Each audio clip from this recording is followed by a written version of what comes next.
Food is fuel for your body, your mind, and definitely your sport. But let's face it, nutrition is confusing, and the expectations on girls and women to be thin and have a six-pack are exhausting.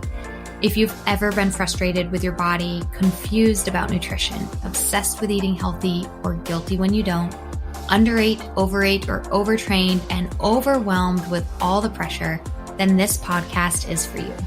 Nutrition can be easy. You can take control of it, but it might start with letting go of control by asking for help and making a change.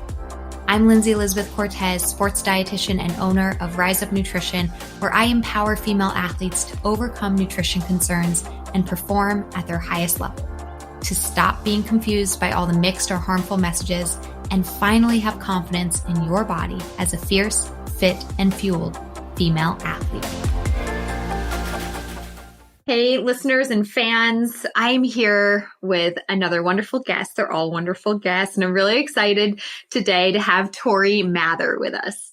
Tory began rowing in high school after a friend convinced her to try a Learn to Row session. She rowed Division I at Marist College. Then after college, she moved to Philadelphia to focus on lightweight rowing from 2012 to 2014. During this time, she medaled at Head of the Charles and Club Nationals in the lightweight four.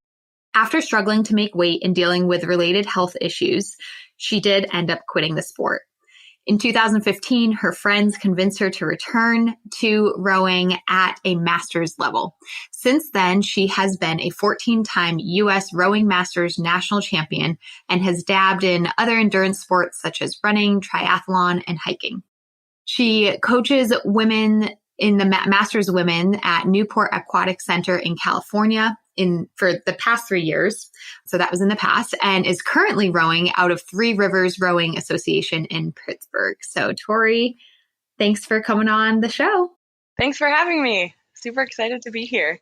Yeah, for sure. You are the first rowing athlete that we've had on this show. And I'm just going to be transparent. This is a sport that I don't know that much about. At my college, we had a rowing team. I knew some of the girls, but as a sports dietitian, I've never worked in this sport or with this sport. So I'm really interested in talking to you and, knowing more about it. So where did your journey as a female athlete, when did the love for rowing begin, and how did you know that you wanted to pursue it a little more seriously, like in college and stuff?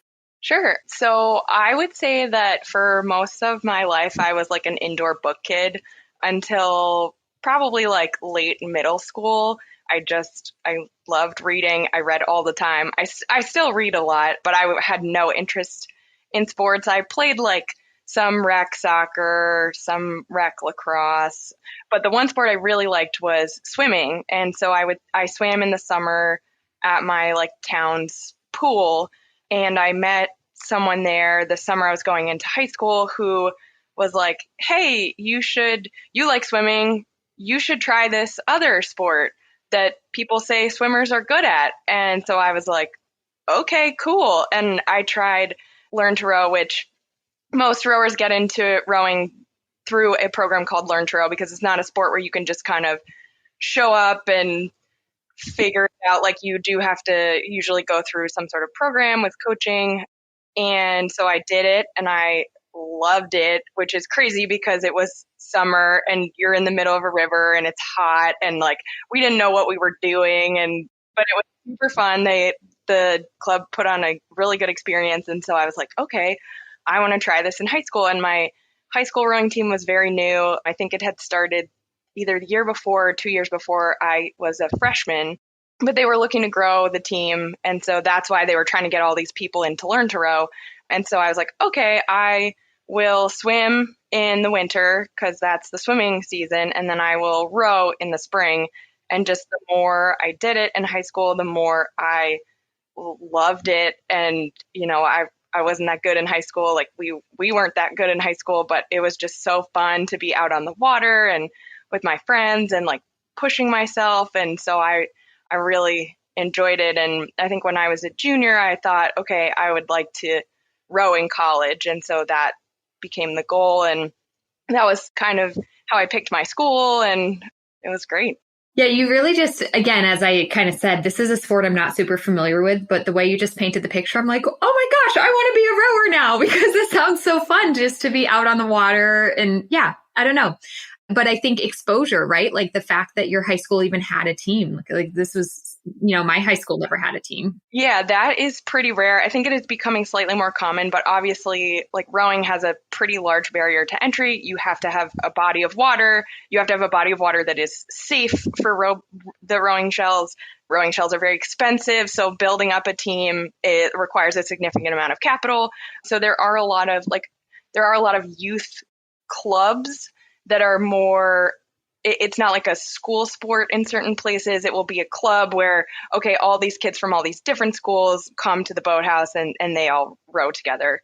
I think it is slowly becoming more common, but I feel like when I was in high school, it was pretty rare. Other than, unless you were in like Philly or Boston, it was not a sport that was particularly common. Right. Definitely based on geographic location for sure. And then I would definitely assume the club sports. I mean, I've run into people who do club rowing in my lifetime, but so for high school is, yeah, that's really unique, but awesome that you had that opportunity and enjoyed it enough and then made your college decision on it and everything.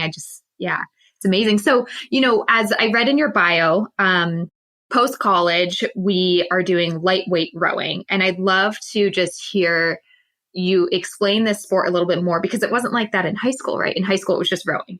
And can you explain the divisions?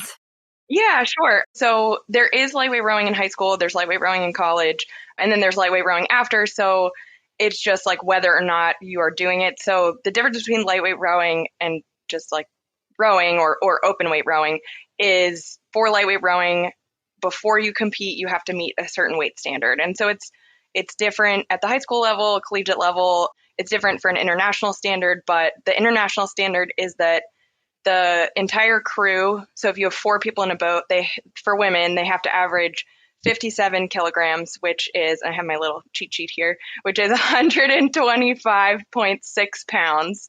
And that's an average. So there's also a max. So the heaviest person in the boat can be 59 kilograms, which is 130.1 pounds. But if someone is at max, that means someone else has to be below average. So in the sport, we call that taking weight, where someone is more competitive if they're closer to max. And so you will need to find someone else who is able to take weight for that person so that they can compete like at a weight that is better for them. So, and then for singles, one person, it would be just the max.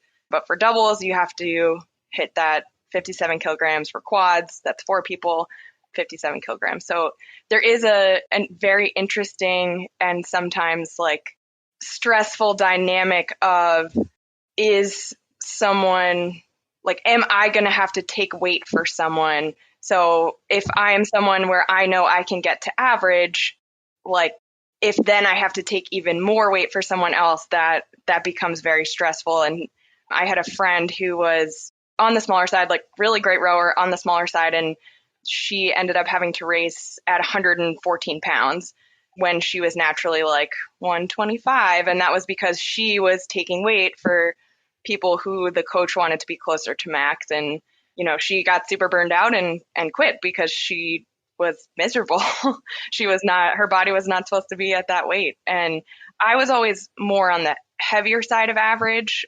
And that is also stressful because when you're looking for a partner, like the people who are able to be at average or below are going to be more competitive partners than if you kind of have to be closer to max. Because if you have someone who's super fast who's at max and someone else who's super fast who's at max, they can't row together. You can't be together. Mm-hmm. But that's not fair because you're both super fast. And so that's what's interesting. And I think that is why. So US rowing, I think last fall got rid of lightweight rowing for high school athletes. And so for high school and college, they don't do averaging. It's just 130 pounds max, at least in the US. It might be different elsewhere. But US rowing was like for our sanctioned events, and US rowing is the governing body for the sport. For our sanctioned events, for our sanctioned regattas, we are not going to do lightweight rowing because they were concerned about eating disorders and impact on younger athletes. And they had put in some pretty strict rules maybe 2 years before that of saying, okay, if someone is going to row lightweight, they need to weigh in January and they need to be within 5 pounds. They need to weigh in February and they need to be within 5 pounds, or some sort of guardrail, so you don't have someone who's 150 pounds, knows they're not going to make a varsity 8, and then tries to cut weight super quick. So yeah, but and then even though I'm like, okay, that I can see why they're doing that, that's still also now stressful that like I have to maintain my weight every single month for all these weigh-ins. So that's stressful too and really difficult. And I mean, it's hard because when the decision came out, there were people who were very against that. And I understand that too. Like, lightweight rowing gave me a whole bunch of friends and a whole bunch of opportunities that I would not have had otherwise. And, you know, if you're on the smaller side, if you're naturally 125 pounds, being a lightweight is great. Like, you're like, this is great. This totally evens the playing field for me. But because there is so much of people who are 135 pounds, 140 pounds trying to cut down where maybe they shouldn't. I think that's why US Rowing was like, you know what, we're not going to say that this is okay. Yeah, and I guess that leads me to, again, trying to understand this sport and like why lightweight rowing is really even a thing. It's kind of like you said, it's was intended to have a separate category to even the playing field, because to my current knowledge, like it's actually more height that I think gives you a bit an advantage in the sport, but with height comes extra weight as well, or it should. Yep. And so I think that is why they wanted to do it, because, you know, someone who is my size, so I'm like 5'7", barely, someone who is my size is going to have a significant disadvantage than someone who's like 6'1", 6'2". And I think the reason it was created was to basically open up the sport a little bit more and say, hey, you don't have to be 6 feet tall to participate in this or to be good at this. So that's so interesting, because although I love that of open up the sport and all that, but then it's like, but we don't have like under 5'5" volleyball. Exactly. And my husband was also a lightweight rower. And so we talk about this. And I think people think when the argument comes up of like whether or not lightweight rowing should exist, I think people think that we would be on the side of like, yes, absolutely. Like, we loved it. We had a great experience, all that. But I think for both of us, we saw a lot of friends and a lot of teammates go through some rough stuff. And yeah, like there's not short person track, there's not short person volleyball. So yeah, I get it. It's hard because I like watching the most exciting race. If you are not a rower and you know nothing about rowing and you only want to watch one rowing race in your entire life, go watch the lightweight women's double at the Tokyo Olympics, because that race was insane and it was so cool to watch. And like I just like get chills thinking about it, because it was I just did too.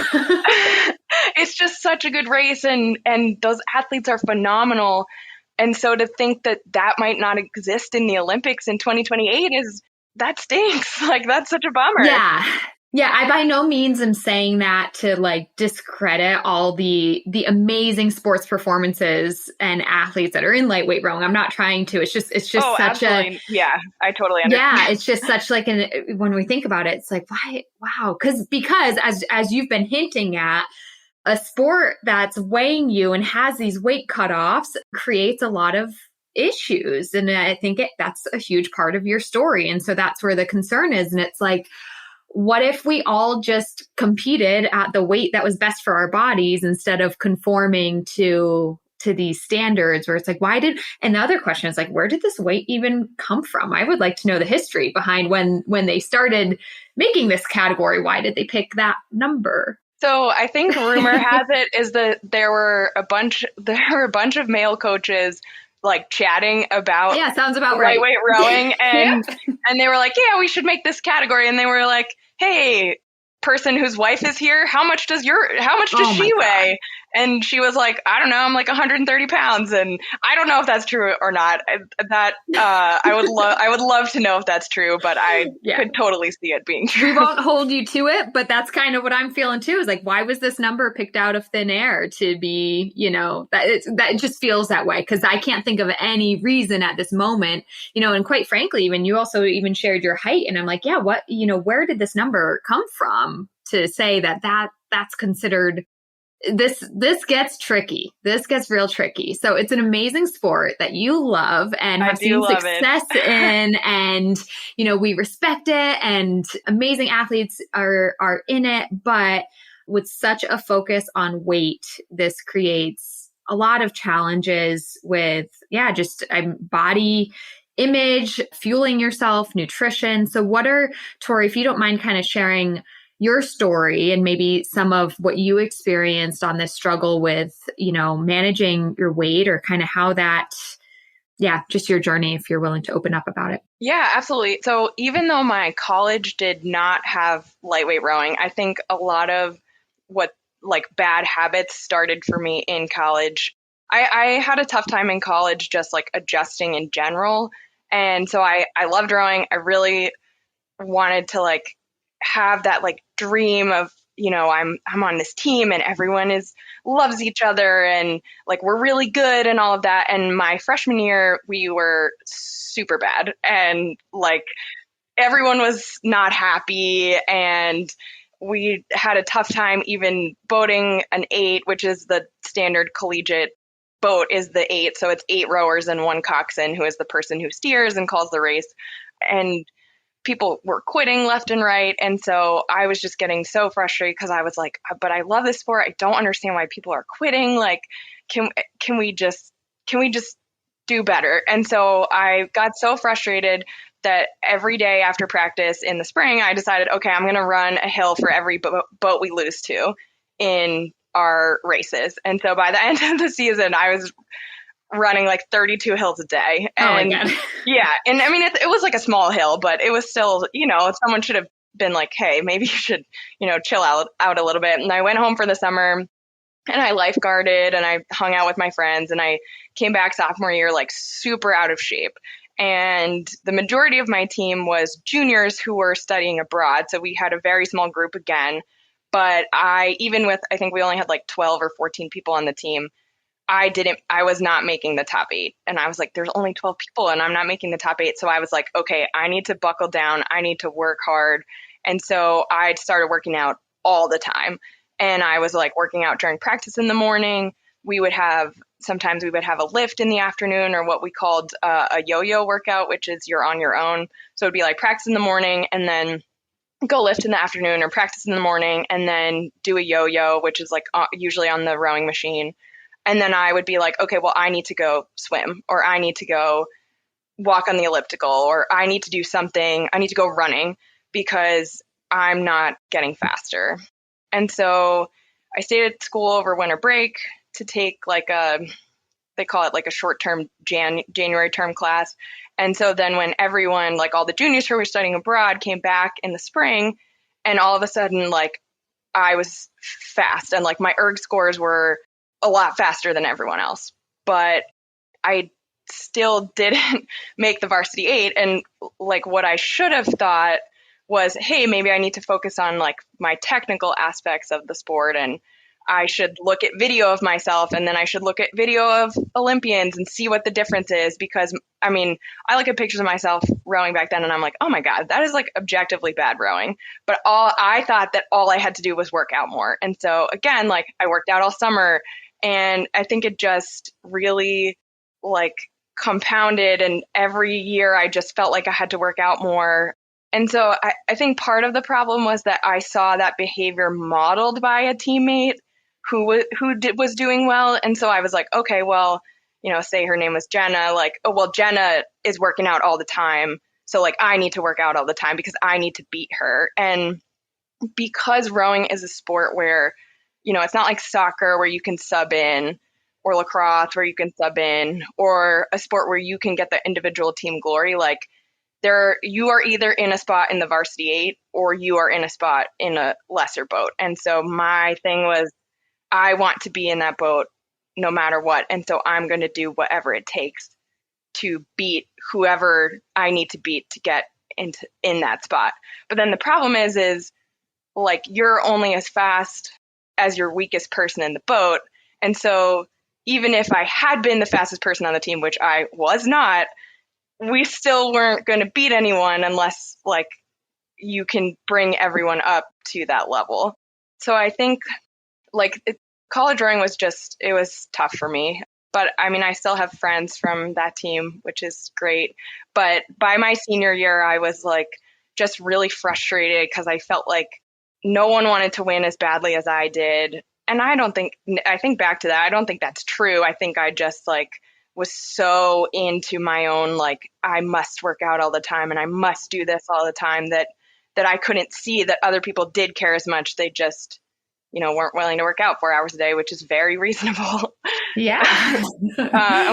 So I decided when I think my senior spring, I decided I wanted to go to Philly and they have like summer programs at clubs.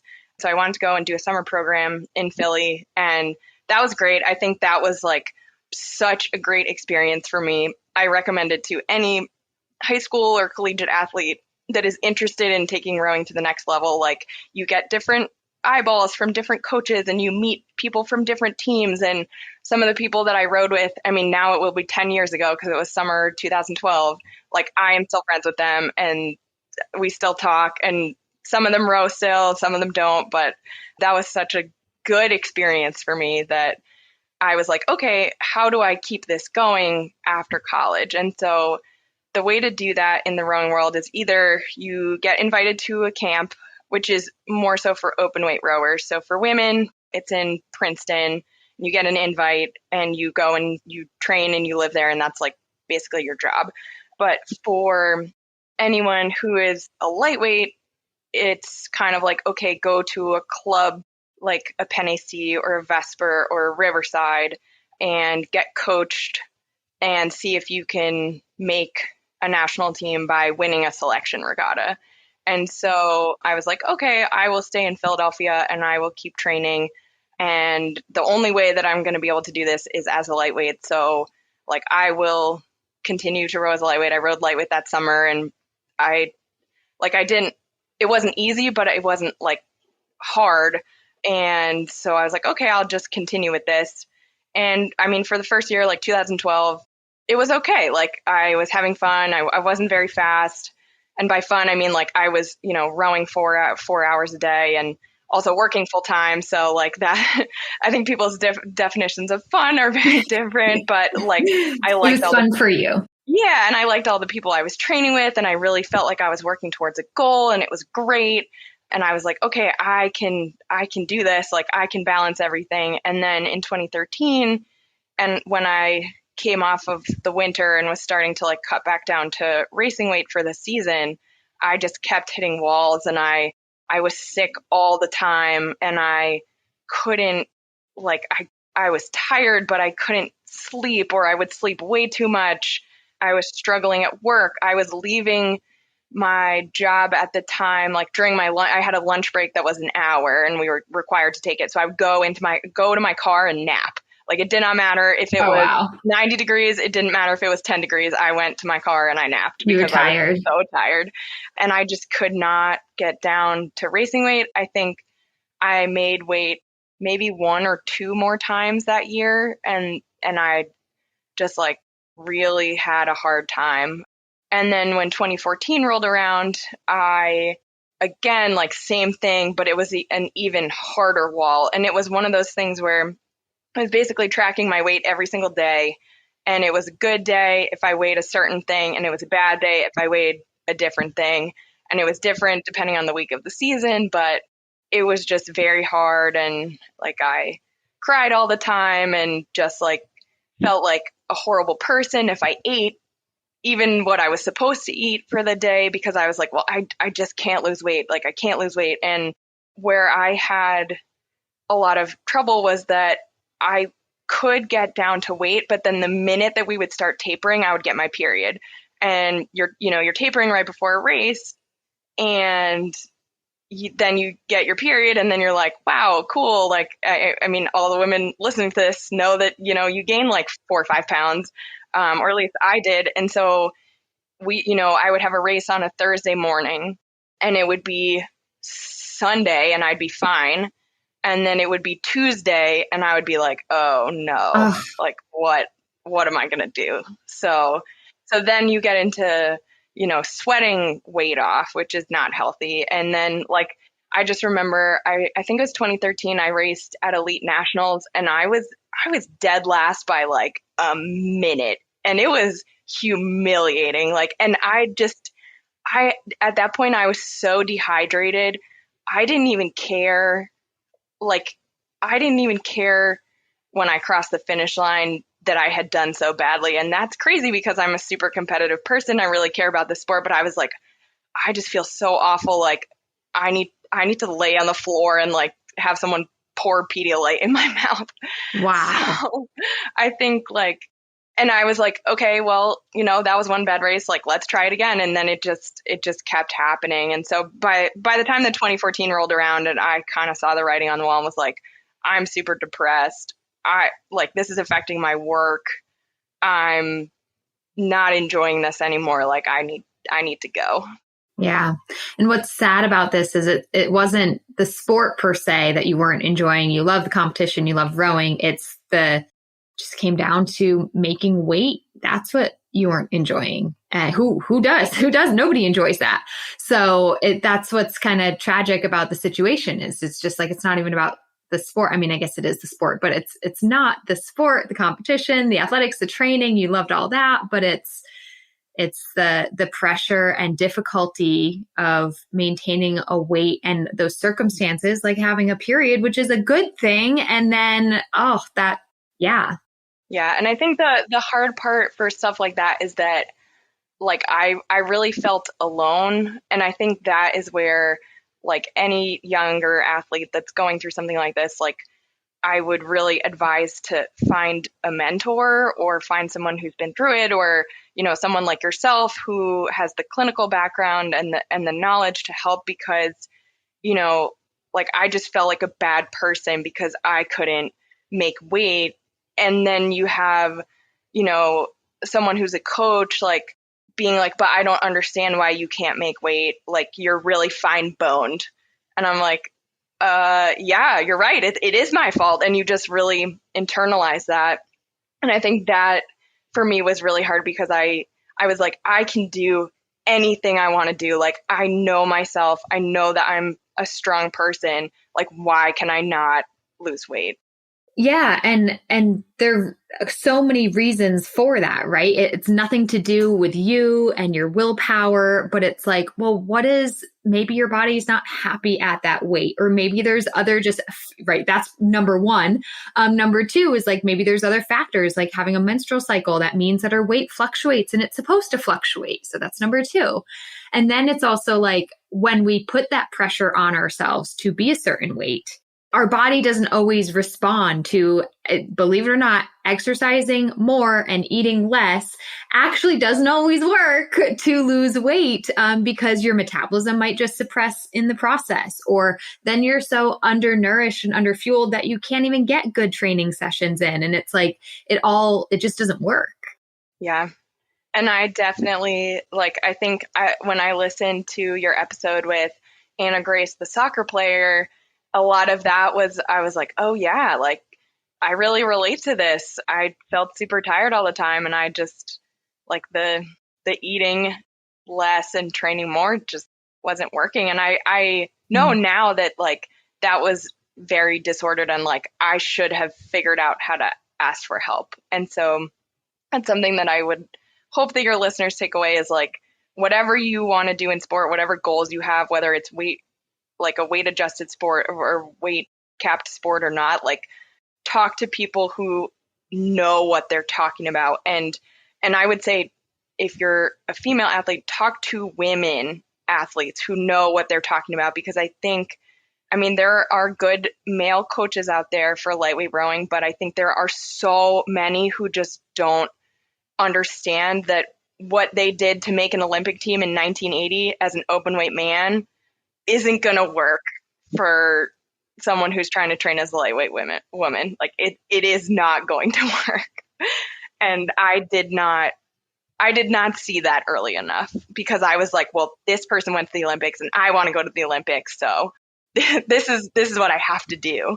Yeah, thank you for sharing that. That was great advice. And, just this is why it's so awesome to have you sharing your story, though, to just talk about it, because, at the present moment, there are, maybe things will change in the future, but there are weight sensitive sports, weight categorized sports, lightweight rowing being one of them. And we need to figure out, if you do have a love for this sport and you want to do it, then how can I do this in the healthiest way possible? And just like you said, maybe the techniques that worked for men in the 1980s aren't what we're supposed to be doing now. So it's really important to be talking about them.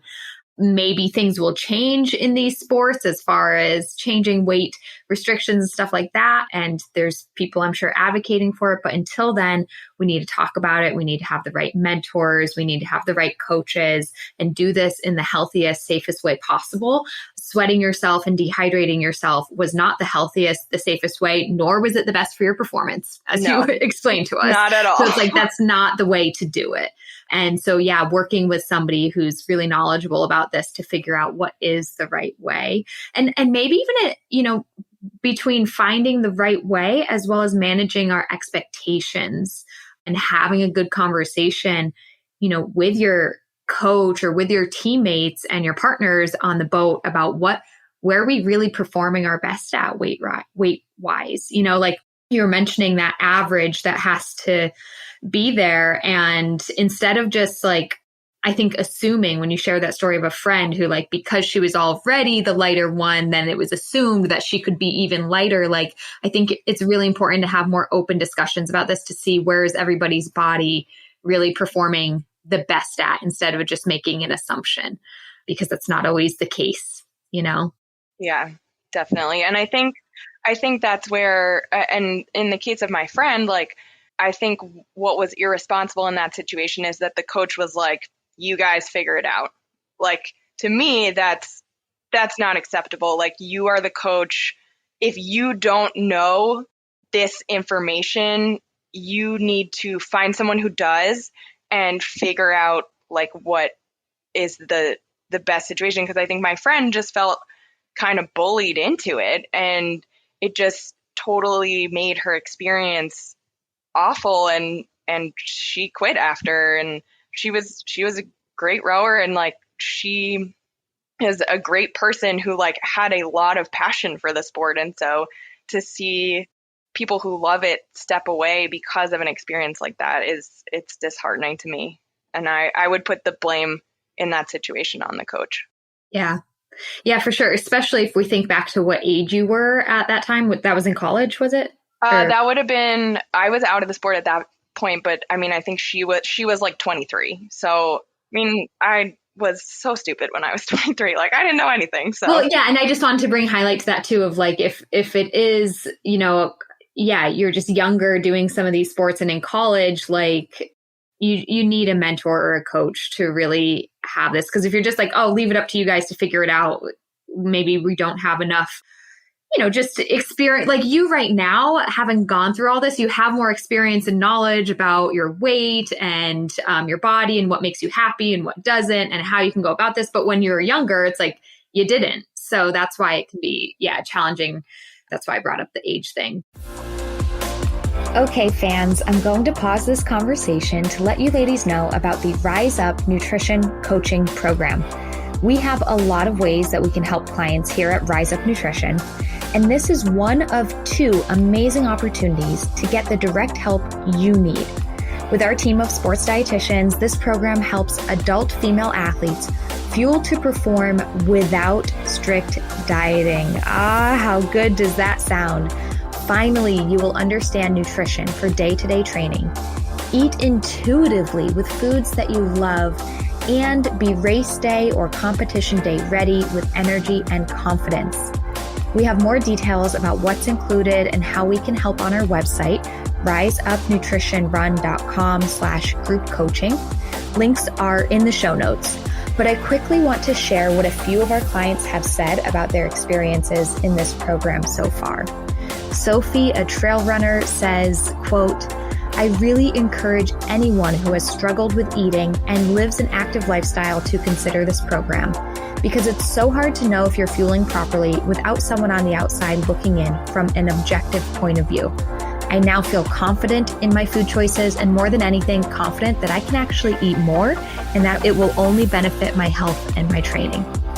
Sarah, another one of our clients and triathlete, says, quote, for anyone that is struggling with diet culture, a history of disordered eating, and is trying to learn how to eat and fuel, this is a program they should strongly consider. I've been active my whole life, and trying to fit a mainstream diet has never worked. In fact, it's created more problems than good.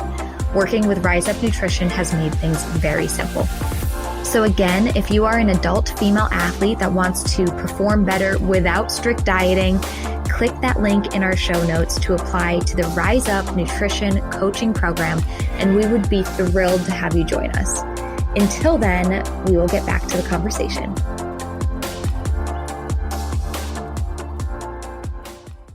Yeah. So, your friend, as you mentioned, like she quit and that was too bad. And you also took time off. And because as you were expressing, like, okay, you're now suddenly your mood and your mental state was being determined on a day-to-day basis based on your weight, which is not good. So you took some time away from the sport. And I just would love to hear from you, like what that time away did for you as far as your relationship with your body and nutrition, and how did things kind of change for you when you stepped away? Yeah. So I think for me, like I definitely kind of hit a breaking point. I was not myself. I feel like anyone who interacted with me at the time, like I was really mean, which is not who I am as a person. And I think that is one of my biggest regrets, is that like I was not myself, and treated people, like took what was going on internally and pushed it outward onto people. And so I definitely regret that. But I stopped rowing, I think it was like April or May of 2014. And I like working out. And I did a little bit of triathlon in college and really enjoyed it, but was like, okay, I want to focus on rowing. And so I quit rowing. And then I think that week, and I don't know that I recommend this, but it worked for me, is I immediately signed up for the Philadelphia Marathon, which was in November. And then I signed up for a half Ironman because I always wanted to do both of those things. And so I kind of immediately threw myself into like training for those things, and not I think what was nice is that it was not in a structured way, really. It was like, I feel like running today, so I'm going to go for a run. Or I feel like bike riding today, so I'm going to go ride my bike. And I think like if you're a beginner triathlete and you have not been doing those things, like that's not a good way to start, really. But I think because I had that athletic background and like my cardiovascular system was fine enough, like I had to hone my skills, and I was super psyched. Like when I finished the half Ironman in September, I like cried because I was so happy that like my body had done this thing that was super cool, and I carried myself 70.3 miles, and like I just thought it was the coolest thing ever. And then when I ran the marathon, I ran it with a friend who I'd met through rowing, and we finished, we talked the whole time, which you're not supposed to do during a marathon for sure if you want to go fast, but we just wanted to finish. So we talked the whole time and we had a great time. We trained together and, we crossed the finish line together. And I was just like, wow, I have so much appreciation for my body when I don't have to be mad at it for not being a certain weight. And that was really cool. And I think that has carried through even to now. Like I joined a gym here in Pittsburgh that does like CrossFit type workouts, which I was originally a little skeptical of because I feel like the stereotypical CrossFit person is like very into like, I'm going to count my macros and like, here's keto. And for me, that stuff is really triggering. So I was definitely hesitant, but my gym is very not like that. Everyone's super That's chill. good. No one's going to yell at me about macros. Good. Yeah, shout out Pittsburgh Fit. They're the best. And I can like do a pull up and like lift a lot. And like, that's cool. That's awesome. I am not worried to like move furniture anymore. And my husband and I moved our like the 300-pound smoker in the backyard. And I was like, man, I could not have done this 6 months ago. This is pretty cool. Yeah. So I Yeah, think so just really like embracing how amazing your body is. You know, even though you are a naturally competitive person and I am too, it is, I think, a good reminder of like, why do we love sports? It's for many of us, it's the competition, but it's also just how amazing it is that your body can do this. And so to kind of step away and just do things more for fun with friends, you know, just to move your body and find enjoyment and gratitude in that is sounds like that was really the shift for you and you know, post college, of just like really enjoying sport again, but without the pressure.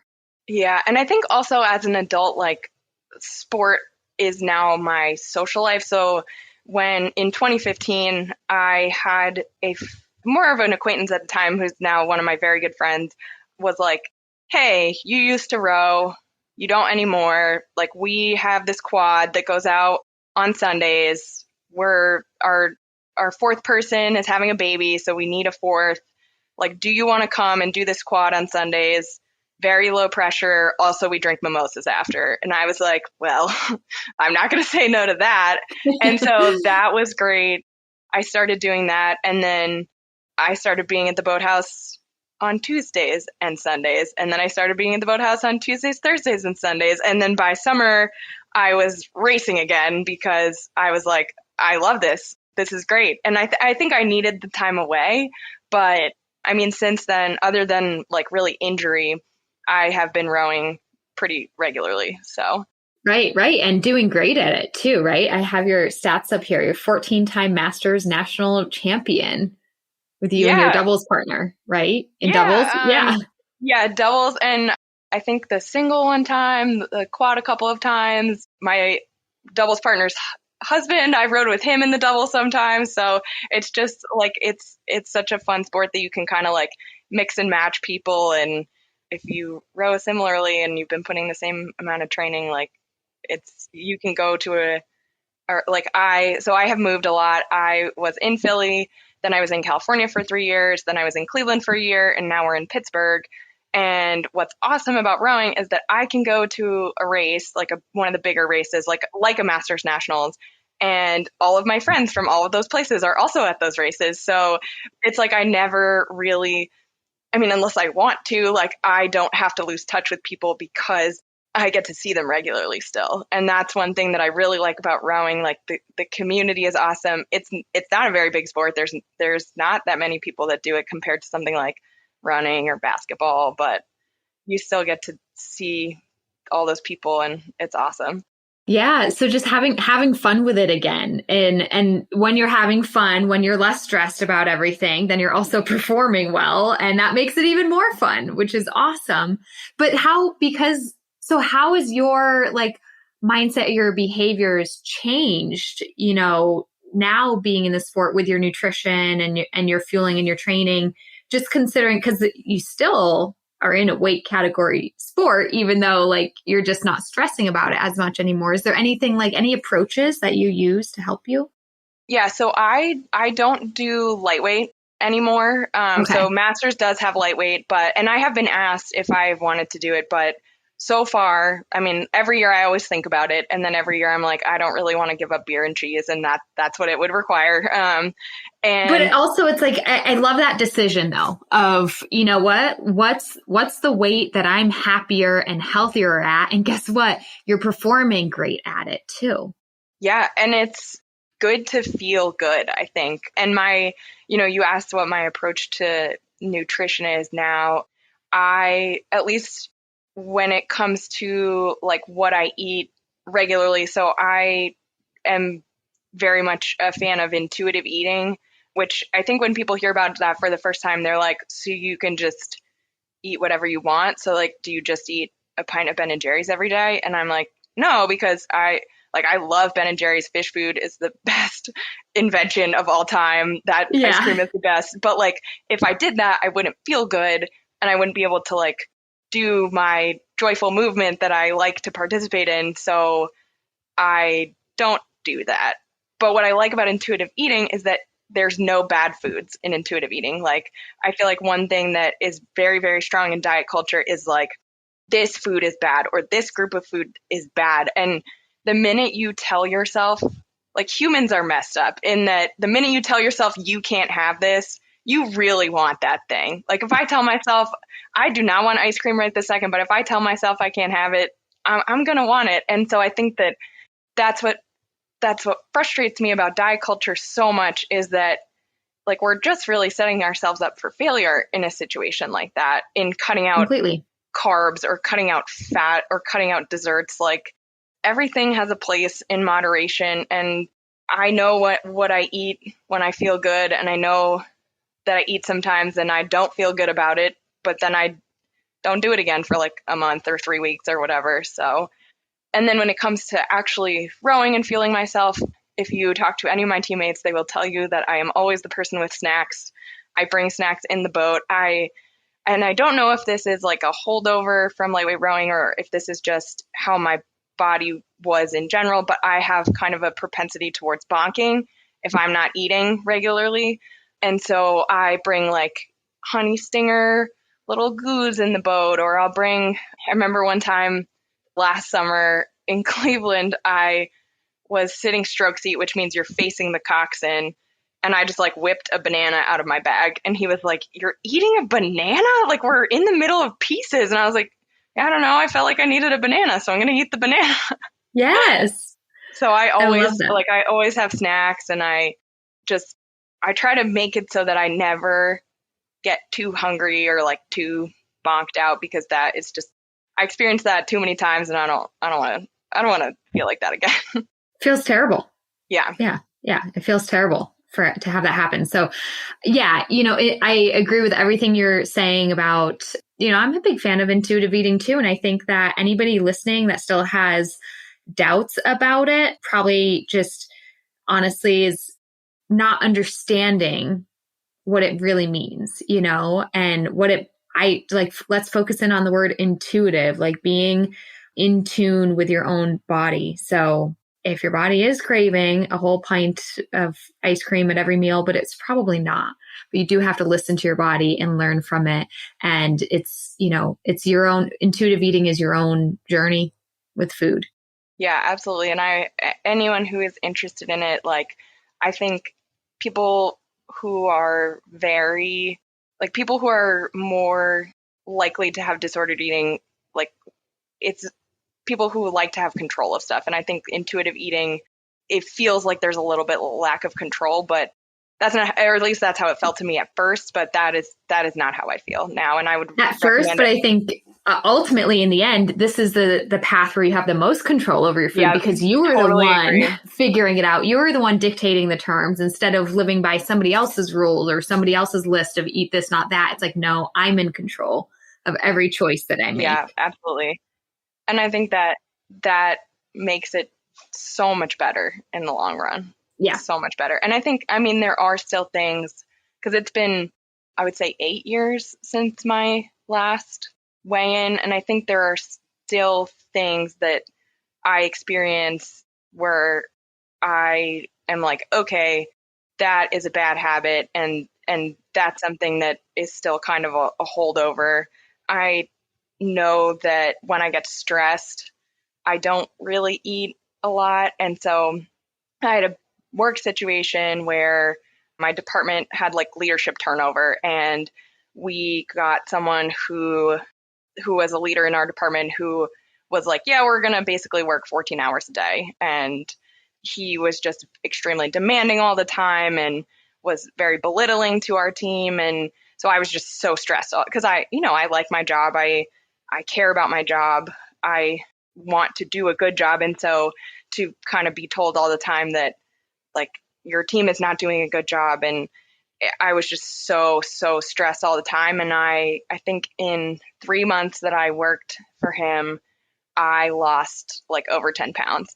And I'm a transparent employee, and I told him like, I am super stressed and anxious all the time. I have lost this much weight, which if you are an employer and you have someone who tells you that, like, that is a red flag.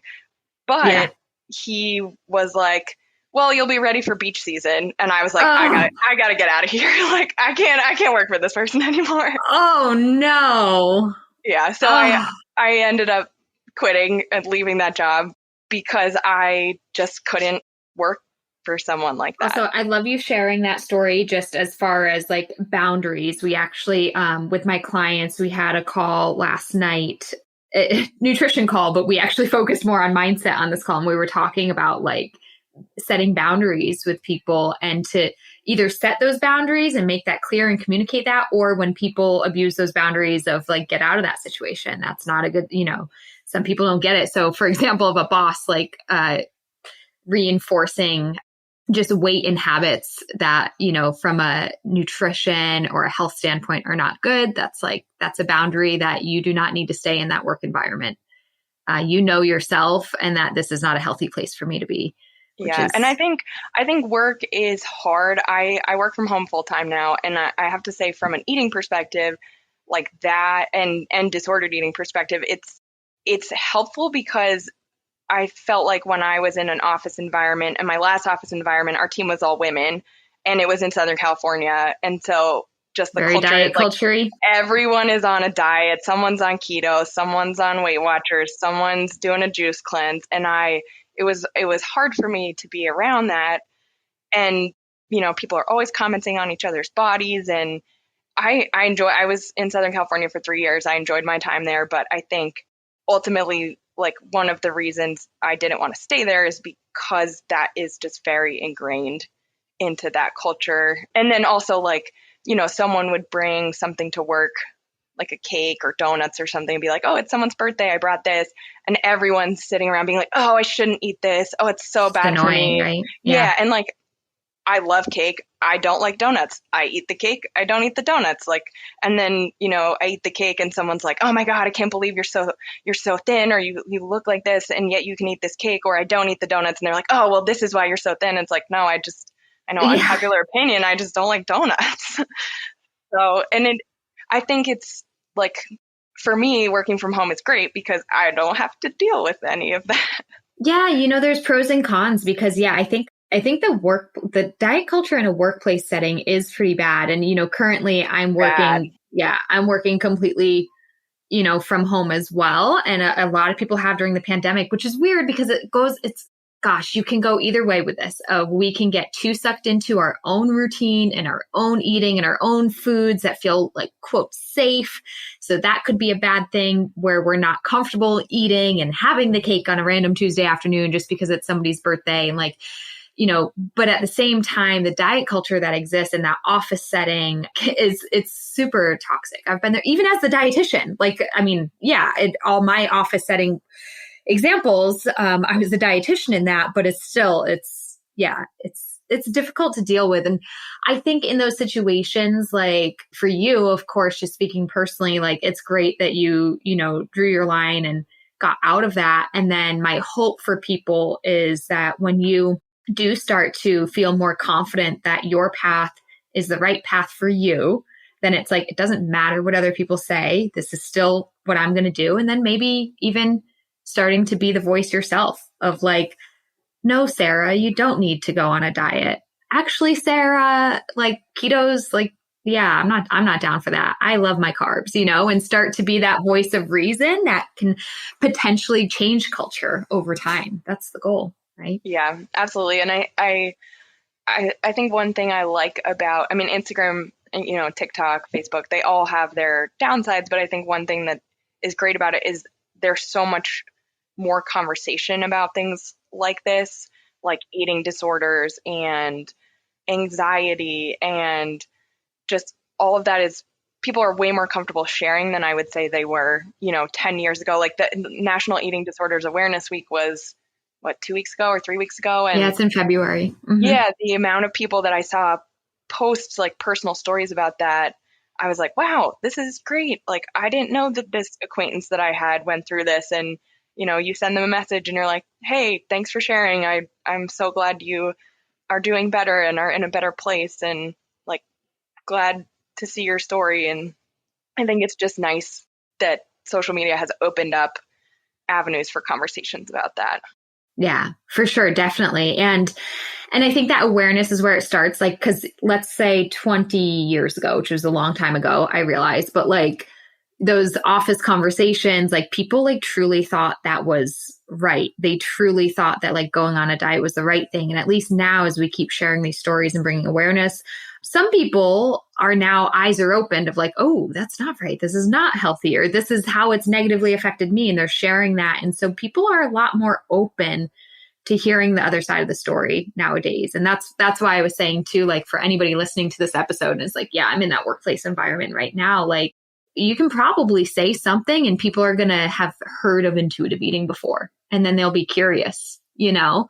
Another thing I guess I just want to highlight that you were kind of bringing up is like, sure, like you struggled more so in college, but you're just very aware of yourself and how, you know, sometimes, you know, what our triggers or some of our habits and behaviors are. Like maybe some of these things still come up, and that's okay. But as long as you know where your line is, your boundaries, how to help yourself, how to stay healthy, how to, you know, then everything's going to be okay. And I think that's one thing people always kind of wonder about when it comes to disordered eating is like, am I going to struggle with this my whole life? And you might have some thoughts, but it doesn't have to be a struggle.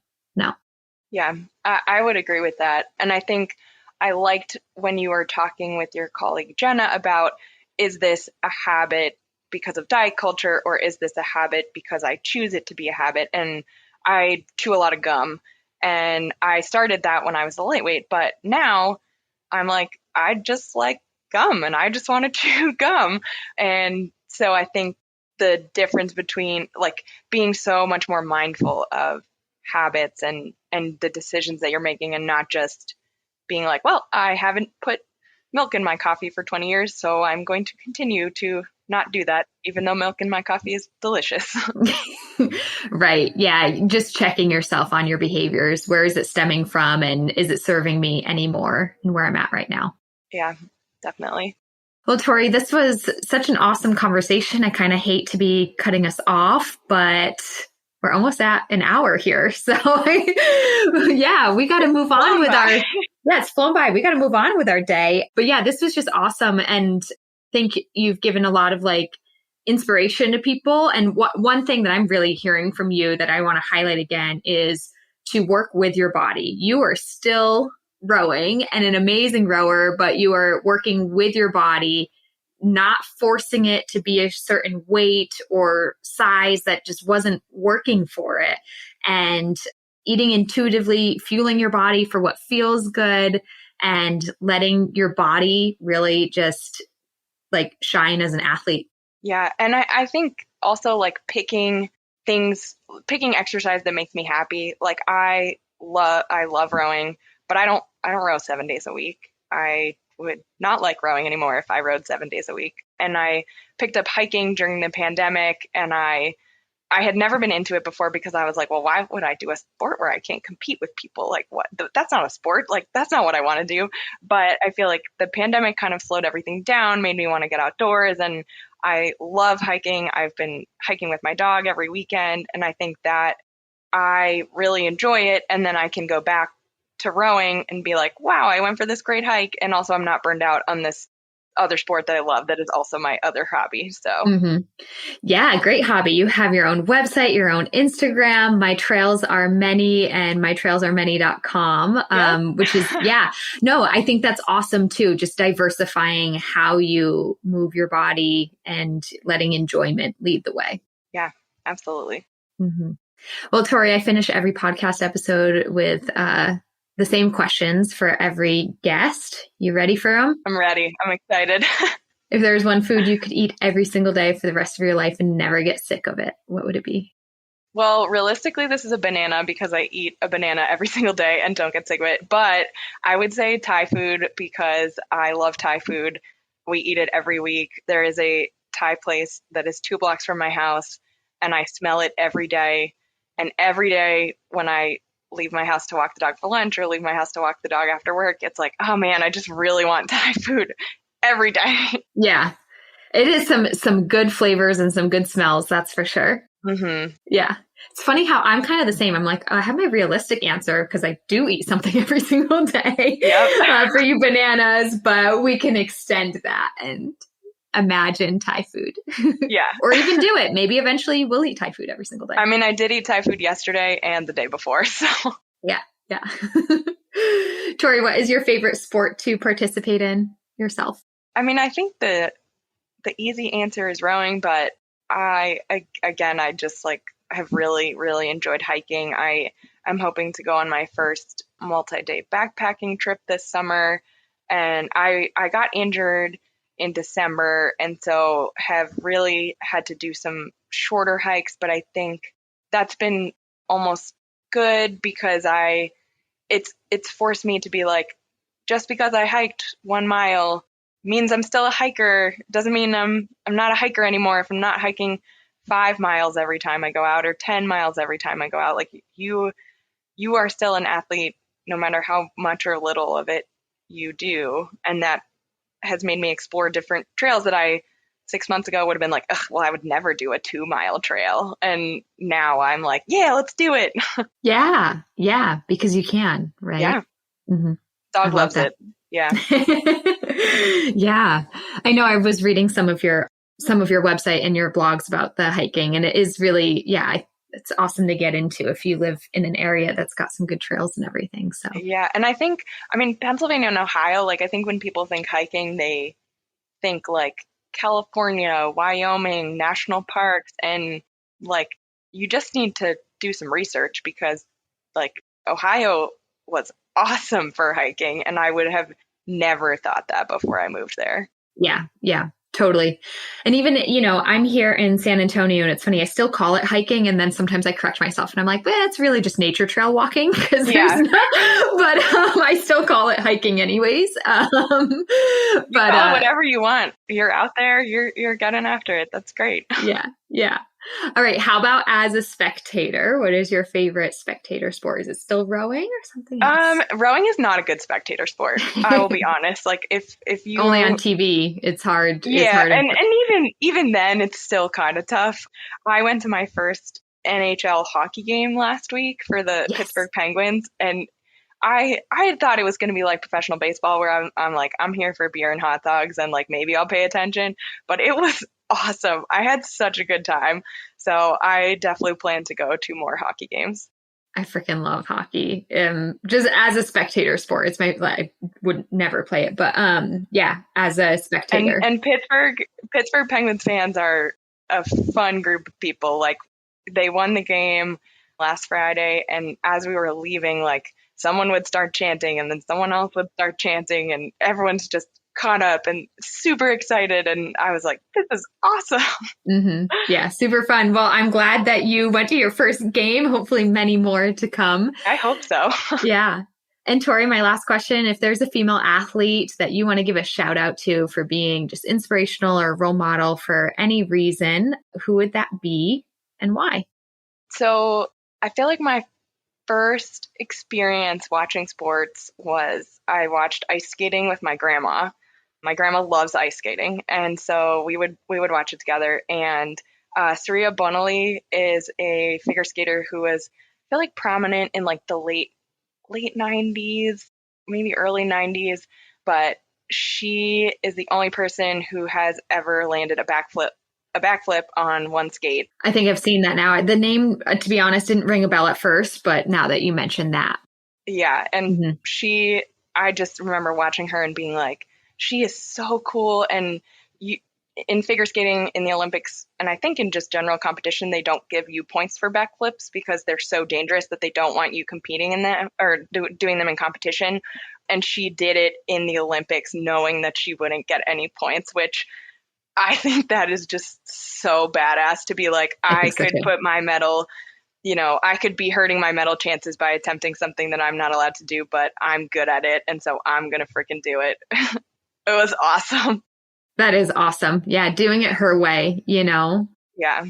Yeah. I'm going to probably, once we end this recording, go on YouTube and watch some of her performances. Yeah. I've definitely seen it in the past. So yeah. Well, what a great person to give a shout out to for doing things her way. I love that. And Tory, thank you so much for you yourself being an awesome, fierce, fit and fueled female athlete. Thank you so much for coming on the podcast. Thank you for having me. I really hope you enjoyed that episode, and thanks for listening. But before I let you go, I have free resources that you can have access to right away, right now, so that you can start fueling your body as a fierce, fit, and fueled female athlete. First, I have your Red S recovery race. If you've ever wondered if you might be struggling with Red S, curious to learn more, or know you have Red S and are looking to recover fast, then you can head to www.riseupnutritionrun.com/RedS and download the Red S Recovery Race. See how you place and figure out the next steps to recovery. Plus, while there, I have a few other great resources for you, including 3 nutrition secrets that every elite athlete swears by, and access to our private Facebook community, Female Athlete Nutrition. So again, to gain access to all of this, head to riseupnutritionrun.com/RedS. That's /REDS. And you can gain access and get the help you need fast. Too many girls and women and female athletes struggle with nutrition, but you don't have to any longer. Become fierce, fit, and fueled. Links in the show notes, and I'll see you next time.